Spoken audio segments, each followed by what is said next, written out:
Social media makes everyone think they should be their own content producer or business owner, but that's not necessarily true. It takes a certain type of person to want to run a business or be an influencer or content generator. And it's not about if you have the skills, it's really more about if you have the desire, because it's overcoming a lot of obstacles, especially to be a business owner.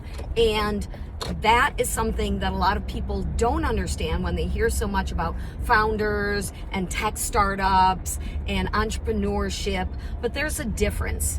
When someone is an entrepreneur, you can be doing something as basic as, you have a trade, like you're a plumber or you're an accountant, and then you start working on your own and getting your own clients and not working for someone else. And that's really an entrepreneur, but you have control. You don't have employees working for you. You're a gig worker. You're an entrepreneur. You're a fractional executive, and you may have different clients, but it's not quite the same as being a small business owner.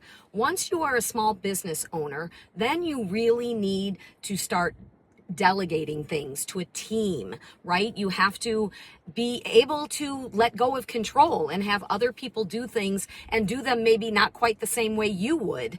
And that's required to be a small business owner. And you may not have a big team, but you're still going to have other people doing things. You're not going to be able to do it all yourself, like a restaurant owner. And then there's the founder of a tech startup or a startup company that wants to scale. And that's completely different as well, because in addition to having a team, usually it requires more money up front than one person is going to be able to get on their own. And so you need to find investors, or you need to take a long time to bootstrap, doing it yourself with your own money or family money in order to scale.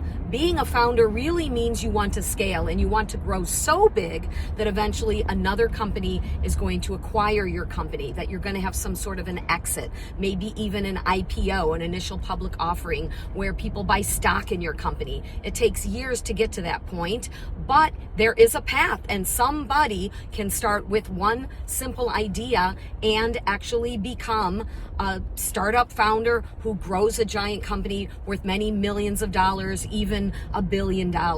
But these three different approaches depend on what you want. Do you want to be a leader of many people? Do you want to delegate authority?